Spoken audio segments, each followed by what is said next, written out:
Hello everyone, विद्यार्थी मित्रांनो, आज आपण सुरू केला आहे क्लास 10 सायन्स 1 मधील चॅप्टर नंबर 4 की ज्याचं नाव आहे इफेक्ट ऑफ इलेक्ट्रिक करंट. हा चॅप्टर मग आपण इंग्लिश मीडियमचे असाल, सेमीचे असाल, अगदी सर्वांची एकदम व्यवस्थित सोप्या भाषेमध्ये मी निलेश चितापे आपली सर्वांची तयारी करून देणार आहे. त्यामुळे विद्यार्थी मित्रांनो, या चॅप्टरचे पूर्ण व्हिडिओ अगदी न चुकता बघावेत. तसेच आपल्या मित्रांना शेअर करा आणि चॅनलला आत्ताच सबस्क्राईब करा. चला तर मग आजच्या या चॅप्टरची आपण लगेच सुरुवात करूया. बघा, या चॅप्टरची सुरुवात करत असताना सर्वप्रथम आवश्यक आहे ते म्हणजे बेसिक कन्सेप्ट्स. म्हणजे बघा मित्रांनो, जेव्हा आपण कोणत्याही खेळाची सुरुवात करतो, मग ते कबड्डी असेल, क्रिकेट असेल किंवा कोणताही खेळ असेल, तर ते खेळाडू वॉर्मिंग अप करतात, थोडे ग्राउंडवर इकडे तिकडे पळतात, धावतात वगैरे, स्वतःचं शरीर वॉर्म करतात. कशासाठी? तर त्या खेळण्यासाठी स्वतःच्या शरीराला प्रिपेअर करतात. मग तसंच या चॅप्टरचं आपल्याला नॉलेज पूर्णपणे प्राप्त होण्यासाठी सर्वप्रथम आपल्याला स्वतःला सुद्धा प्रिपेअर होणे आवश्यक आहे. म्हणजे मागील काही गोष्टी ज्या झाल्या होत्या 8वी 9वीत ज्या आपल्याला शिकवलेल्या होत्या, परंतु आज आपण त्या विसरलो, तर त्या जाणून घेणे आवश्यक आहे. त्या बेसिक कन्सेप्ट जर आपण जाणून घेतल्या तर हा चॅप्टर अतिशय आपल्याला सोपा वाटणार आहे. त्यामुळे बेसिक कन्सेप्ट कोणत्या आहेत हे पहिले जाणून घ्या. त्यातील सर्वात प्रथम बेसिक गोष्ट जी आहे ती आहे potential difference. What is mean bye potential difference? हा पोटेन्शियल डिफरन्स आहे तरी काय? डिफरन्स म्हणजे फरक असणे, पण पोटेन्शियल डिफरन्स म्हणजे काय बरं? बघा, जेव्हा एखाद्या वेळेस आपल्या बॉटलमधलं पाणी खाली सांडते तेव्हा ते एका ठिकाणी थांबत नाही, ते एका ठिकाणाहून दुसऱ्या ठिकाणी वाहत जाते. आता वाहत जाते म्हणजे कुणीकडे वाहत जाते? उंचावरून जिकडे खोलगट भाग आहे म्हणजे हायर लेवलकडून लोअर लेवलकडे पाणी वाहत जाते. मग इलेक्ट्रिक करंटचा काय संबंध सर? हो, इलेक्ट्रिसिटी सुद्धा हायर लेवलकडून लोअर लेवलकडे वाहत जाते. आता यांची हायर लेवल कोणती? बघा, AB नावाचा एक कंडक्टर आहे. आता कंडक्टर कशाला म्हणतात? ज्यातून करंट फ्लो होतो त्याला कंडक्टर म्हणतात. आता AB नावाचा मी एक कंडक्टर घेतला, एक कॉपर वायर घेतलं, त्यामध्ये सुद्धा इलेक्ट्रिसिटी वाहत जाणार आहे, फ्लो होणार आहे. परंतु केव्हा फ्लो होईल इलेक्ट्रिसिटी? त्याच्यामध्ये एक लेवल हायर असेल आणि दुसरी लेवल कशी असेल? लोअर असेल. पण याला हायर आणि लोअर लेवल कसं म्हणता येईल? आम्ही पाण्याचं समजू शकतो. उंच टेकडी असेल त्याला आपण हायर लेवल म्हणतो आणि खोलगट दरी असेल त्याला आपण लोअर लेवल म्हणतो. मग उंचावरून पाणी खाली असं वाहत येते, ती झाली हायर टू लोअर लेवल. मग या ठिकाणी हायर लेवल कुठली सर? तर बघा, ज्याला आपण ए म्हटलेलं आहे त्याला जर का त्या ठिकाणी आपण पॉझिटिव्ह टर्मिनल जर का जोडलं बॅटरीचं तर त्याला हायर लेवल म्हणतात. आणि पॉईंट बीला इथे जर का निगेटिव्ह टर्मिनल जोडलं तर याला लोअर लेवल म्हणतात. मग झाला का नाही लेवलमध्ये फरक? मग हा जो फरक आहे लेवलमधला, हायर लेवल आणि लोअर लेवल, या टर्मिनलमधला, या कंडक्टरमधला दोन्ही एंडिंगला जो फरक आहे हायर लेवल आणि लोअर लेवल, हा फरक म्हणजेच पोटेन्शियल डिफरन्स. मग आता करंट फ्लो होईल का? होईल. कुणीकडून कुणीकडे होईल? तर पॉझिटिव्ह टर्मिनलकडून निगेटिव्ह टर्मिनलकडे, हायर लेवलकडून लोअर लेवलकडे, अशा प्रकारे करंट फ्लो होणार आहे. बघा, डेफिनेशन का सांगितलेली आहे? Difference in electric level is called potential difference. आता तुमच्या लक्षात त्याची डेफिनेशन आली असेल. बघा, याचा सिम्बॉल कोणता आहे? तर सिम्बॉल आहे व्ही. एखाद्या ठिकाणी कुठं व्ही तुम्हाला जर का सायन्समध्ये दिसून आलं तर व्हीचा अर्थ काय आहे? व्होल्टेज. फिजिक्समध्ये व्ही स्टँड फॉर व्होल्टेज. त्याचं SI युनिट सुद्धा आहे व्होल्ट. पोटेन्शियल डिफरन्सचं SI युनिट कोणतं आहे असं जर विचारलं तर काय सांगायचं? व्होल्ट आहे. आणि व्होल्ट का आहे? तर व्होल्टा नावाच्या सायंटिस्टने संशोधन केलेलं आहे पोटेन्शियल डिफरन्सच्या बाबतीत. सगळ्यात पहिला इलेक्ट्रिकल सेल जो कोणी तयार केला असेल तर व्होल्टा नावाच्या सायंटिस्टने तयार केला आहे. आणि त्यांच्या नावाच्या स्मरणार्थ व्होल्ट हे पोटेन्शियल डिफरन्सचं SI युनिट ठेवलेलं आहे. जेव्हा आपल्याला आपल्या घरामध्ये एखाद्या वेळेस मोटर चालवायची असेल किंवा मग वॉशिंग मशीन चालवायची असेल, AC चालवायची असेल, कूलर चालवायचा असेल, मिक्सर चालवायचा असेल, काहीही चालवायचं असेल तर आपण व्होल्टेज चेक करतो, व्होल्टेज आहे का नाही. आपला बोर चालू करायचा असेल तर आपण व्होल्टेज चेक करतो.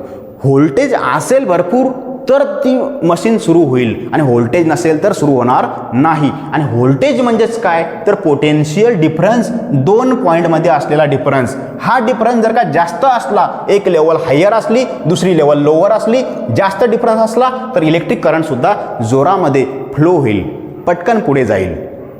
मग हा जो काही डिफरन्स आहे त्यालाच पोटेन्शियल डिफरन्स म्हटलेला आहे. आणि हा पोटेन्शियल डिफरन्स कशामध्ये मोजतात? तर व्होल्टमध्ये मोजतात आणि ते मोजण्याचं डिव्हाइस कोणतं आहे तर ते डिव्हाइस आहे व्होल्टमीटर. व्होल्टमीटर व्होल्टेज मोजते. तुमच्या बोरची जी पेटी असेल, स्टार्टर असेल, त्या ठिकाणी असं एक मीटर दिलेलं आहे आणि तिथे व्ही लिहिलेलं आहे.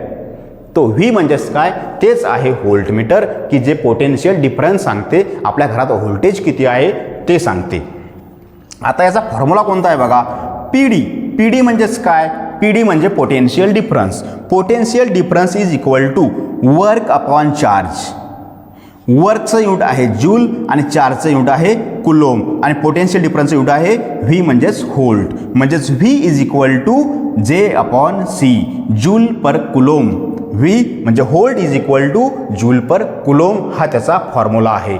मग हे अशा प्रकारे पोटेन्शियल डिफरन्स म्हणजे काय, त्याचा सिम्बॉल कोणता आहे, याचा युनिट कोणता आहे आणि फॉर्म्युला कोणता आहे, ह्या गोष्टी आपण बालमित्रांनो ध्यानात ठेवा. या चॅप्टरमध्ये आपल्याला खूप याचा यूज होणार आहे. आता याच्या पुढील जी कन्सेप्ट आहे त्याचं नाव आहे इलेक्ट्रिक करंट. तुम्हाला कधी करंट दिसला का रे? नाही सर, करंट कधी दिसतो का? बरं मग हात लावून पहा बरं. हां, हात लावून पाहिला तर एक जोरदार झटका आपल्याला लागू शकतो. 220 ते 240 पर्यंतचा एक जोरदार झटका आपल्याला लागू शकतो. त्यालाच काय म्हणतो आपण, करंट. करंट कधी डोळ्यांनी दिसत नाही, परंतु करंट ॲक्च्युअली आहे काय, तर current flow of electric charge is called current. जो काही इलेक्ट्रिक चार्ज फ्लो उराला, इलेक्ट्रिक चार्ज फ्लो उराला, एका कंडक्टरमधून जो काही इलेक्ट्रिक चार्ज पुढे जाऊ राहिला, त्या इलेक्ट्रिक चार्जलाच काय म्हटलेलं आहे, करंट म्हटलेलं आहे. करंट डोळ्याने दिसत नाही, परंतु करंट फ्लो होतो. काय फ्लो होतो, इलेक्ट्रिक चार्ज फ्लो होतो. आणि कुणीकडून कुणीकडे होतो, तर हायर लेवलकडून लोअर लेवलकडे इलेक्ट्रिक चार्ज फ्लो होतो आणि त्यालाच काय म्हटलेलं आहे, इलेक्ट्रिक करंट म्हटलेलं आहे. सिम्बॉल कोणता आहे बघा, I. I stand for not ice cream, I stand for current, electric current. आणि इलेक्ट्रिक करंट कशामध्ये मोजतात, तर तो मोजतात ॲम्पियरमध्ये, कारण याचा युनिट कोणता आहे, ॲम्पियर. आता ॲम्पियर हे नाव कसं आलं, तर ॲम्पियर नावाचे सायंटिस्ट होऊन गेलेले आहेत. त्यांनी करंटच्या बाबतीत, इलेक्ट्रिक सेलच्या बाबतीत खूप मोठं संशोधन केलेलं आहे. म्हणून त्यांच्या नावाच्या स्मरणार्थ या ठिकाणी इलेक्ट्रिक करंटचं याचा युनिट आहे ॲम्पियर, ज्याला आपण ए सुद्धा म्हणतो. बघा, आणि कोणतं असं डिव्हाइस आहे की जे करंट मोजते, तर त्या डिव्हाइसचं नाव आहे ॲमीटर. आपल्या घरामध्ये सर्किटमध्ये किती करंट फ्लो उराला हे ॲमीटर सांगते. तुमच्या बोरची जी पेटी आहे, जिथं स्टार्टर लावलेला आहे, तिथे ए नावाची अशी सुद्धा एक घड्याळ आहे जी तुम्हाला दिसते. ते ए म्हणजेच काय, ते ॲमीटर आहे. आपल्या घरामध्ये किती करंट फ्लो होतो वायरिंगमधून, तो ॲमीटर सांगतो. आणि व्ही काय सांगतो, व्होल्टेज सांगतो. आणि ए सांगतो घरामधला करंट. बघा फॉर्म्युला काय आहे, I is equal to Q upon T. I म्हणजे इलेक्ट्रिक करंट आणि क्यू म्हणजे काय, what is mean by Q, तर क्यू म्हणजेच काय, चार्ज. क्यू म्हणजेच काय, चार्ज. आणि टी म्हणजेच काय, टाईम. मग किती चार्ज फ्लो उराला एका युनिट टायमामध्ये, एका ठराविक टायमामध्ये, मग 5 सेकंद, 10 सेकंद, 10 मिनटं, 5 मिनटं, 50 मिनटं, 1 तास, त्या ठराविक टायमामध्ये, एका युनिट टायमामध्ये किती चार्ज करंट फ्लो उराला हे सांगणे म्हणजेच करंट सांगणे, आय सांगणे. आणि आय कशामध्ये मोजतो आपण, तर ॲम्पियरमध्ये मोजतो. आणि चार्ज कशात मोजतो आपण, तर चार्ज कुलोममध्ये मोजतो. आणि टाईम कशामध्ये मोजतो, सेकंदमध्ये. म्हणजेच काय होईल आपला formula, A is equal to C upon S, म्हणजेच ॲम्पियरचा फॉर्म्युला तयार होतो. जर 1 ॲम्पियर करंट म्हणजे किती असं आपल्याला कोणी विचारलं तर काय सांगता येईल, when 1 coulomb charge flow in 1 second, then 1 ampere current is flow in the conductor. हे अशा प्रकारे आपण सांगू शकतो. करंट ही खूप महत्त्वाची कन्सेप्ट आहे, ध्यानात ठेवा. आतापर्यंत आपल्या 2 कन्सेप्ट झाल्या, potential difference and electronic current. पुढची जी कन्सेप्ट आहे ती आहे इलेक्ट्रिकल रेजिस्टन्स. आता रेजिस्टन्स म्हणजे काय बरं, what is mean bye resistance. बघा, जेव्हा आपण रस्त्याने सायकल चालवतो, रस्ता जर का चांगला असेल, सरळ असेल, गुळगुळीत असेल, हायवे असेल, तर आपल्या सायकलचा स्पीड वाढतो. सायकल असेल, कार असेल, मोटरबाईक असेल, कोणतंही व्हेकल्स आपल्याकडे असेल, जर रस्ता चांगला असेल तर आपला स्पीड वाढतो. आणि रस्ता जर का खड्ड्याचा असेल, रस्त्याने ट्रॅफिक असेल किंवा रस्त्याने स्पीड ब्रेकर जास्त लावलेले असतील, तर आपला स्पीड गाडीचा कमी होतो. मग इथे सुद्धा तसंच आहे. जेव्हा एका सर्किटमधून इलेक्ट्रिक करंट फ्लो होतो, त्याच्या मार्गात जर का अशा प्रकारचे ऑब्स्टॅकल असतील, अशा प्रकारचे खड्डे असतील, तर या खड्ड्यांनाच, या ऑब्स्टॅकललाच काय म्हटलेलं आहे, आर. आणि आर म्हणजेच काय, रेजिस्टन्स म्हटलेलं आहे. मग यांच्यामध्ये अशा प्रकारचे रेजिस्टन्स का असतात बरं? मला सांगा, आपल्या रोडवर स्पीड ब्रेकर का असतात?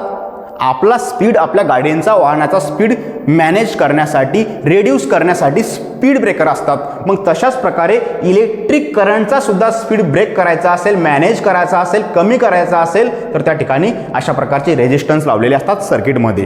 कुठे एक रेजिस्टन्स असेल, कुठे 2 असेल, कुठे 4 असेल, 5 असतील. आपल्याला नेमका किती करंट फ्लो होऊ द्यायचा आणि किती अडवायचा, किती थांबवायचा, यासाठी रेजिस्टन्स वापरलेले असतात. बघा काय काय सांगितलेलं आहे. An obstacle in the way of electric current is called resistance. त्याला रेजिस्टन्स असं म्हणतात. आणि सिम्बॉल कोणता आहे? R. R stand for resistance. याचा युनिट कोणता आहे? Ohm.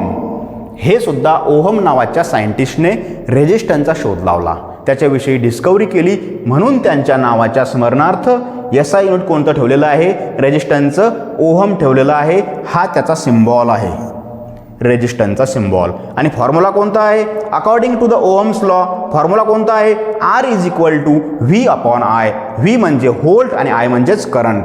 Potential difference upon current म्हणजेच रेजिस्टन्स. यामध्ये व्होल्ट म्हणजेच पोटेन्शियल डिफरन्स आणि रेजिस्टन्स दोन व्हॅल्यू एकमेकाला डायरेक्टली प्रोपोर्शनल आहे, तर करंट आणि रेजिस्टन्स ह्या दोन व्हॅल्यू एकमेकाला इन्व्हर्सली प्रोपोर्शनल आहे. डायरेक्टली प्रोपोर्शनल म्हणजे एक व्हॅल्यू वाढली तर दुसरी पण वाढते, आणि इन्व्हर्सली प्रोपोर्शनल म्हणजे एक व्हॅल्यू वाढली तर दुसरी कमी होते. म्हणजे सर्किटमधला रेजिस्टन्स वाढला तर इलेक्ट्रिक करंट कमी होणार, आणि रेजिस्टन्स कमी झाला तर इलेक्ट्रिक जो काही करंट आहे तो वाढणार. त्यांच्या मार्गातले खड्डे कमी झाले, फ्लो वाढणार, खड्डे वाढले, फ्लो कमी होणार. हा अशा प्रकारचा रेजिस्टन्स सर्किटमध्ये करंटला रिड्यूस करण्यासाठी, मॅनेज करण्यासाठी यूज केलेला असतो. ही सुद्धा एक महत्त्वाची कन्सेप्ट आहे बालमित्रांनो. त्यानंतर पुढील कन्सेप्ट आहे इलेक्ट्रिक पॉवर. आपल्या घरामध्ये खूप सगळ्या इलेक्ट्रॉनिक वस्तू आहेत, ज्यामध्ये बल्ब आहे, फॅन आहे, T V, refrigerator, washing machine, अशा खूप सगळ्या वस्तू आपल्या घरामध्ये लावलेल्या असतात. आणि त्या सर्व लाईटवर चालतात, इलेक्ट्रिसिटीवर चालतात. आणि त्यांना काय लागते रे? तर त्यांना पॉवर लागते. पॉवर म्हणजे काय? कशाला म्हणायचं पॉवर? एखादी कोणतीही गोष्ट करण्यासाठी, एखादं काम करण्यासाठी आपल्या शरीरात पॉवर पाहिजे. तसं यांचं सुद्धा रनिंग होण्यासाठी, ह्या मशीन सुरू होण्यासाठी पॉवरची आवश्यकता आहे. ह्या पॉवर खर्च करतील. काम करण्यासाठी जशी आपण एनर्जी खर्च करतो तशा ह्या सुद्धा काय करतील? पॉवर कंझ्युम करतील, खर्च करतील. बल्बला किती पॉवर लागते बघा. 60 वॅटचा पण बल्ब असतो. फॅनला जवळपास 75 वॅट एवढ्या प्रकारचा त्याला पॉवर लागतो. टी व्हीला 100 वॅट लागतो. रेफ्रिजरेटरला 150 वॅट लागतो. वॉशिंग मशीनला 500 वॅट लागू शकतो. थोडाफार त्यामध्ये कमी जास्त होऊ शकतात अकॉर्डिंग टू देअर पॉवर. परंतु पॉवर ही महत्त्वाची कन्सेप्ट आहे, आणि प्रत्येक वस्तूला पॉवर लागतेच. जेवढ्या पण इलेक्ट्रॉनिक वस्तू आहे सर्वांना पॉवर लागते. बघा, the rate at which work is done is called electric power. The rate म्हणजेच काय? रेट म्हणजे स्पीड. एखादं काम करण्यासाठी at which work is done, की वर्क होण्यासाठी, एखादं काम होण्यासाठी जो रेट लागतो, जो स्पीड लागतो, एखादं काम किती स्पीडमध्ये होते, एखादं काम किती जोरात होते, एखादं काम किती आरामात होते, हे सांगणे म्हणजेच काय सांगणे? पॉवर सांगणे. एखादं काम जर तुम्ही कमी टायमात केलं तर समजायचं पॉवर जास्त आहे. एखादं काम करायला वेळ जास्त लागला, समजायचं पॉवर कमी आहे. अशा प्रकारे आपण पॉवरला एक्सप्रेस करू शकतो. सिम्बॉल कोणता आहे? पी. पॉवरचा सिम्बॉल पी. आणि पॉवर कशामध्ये मोजतात? तर ती वॅटमध्ये मोजतात. वॅट. तुम्ही हा शब्द ऐकला असेल. हे काय आहे? पॉवरचं एसआय युनिट. आणि फॉर्म्युला कोणता आहे? P is equal to V into I.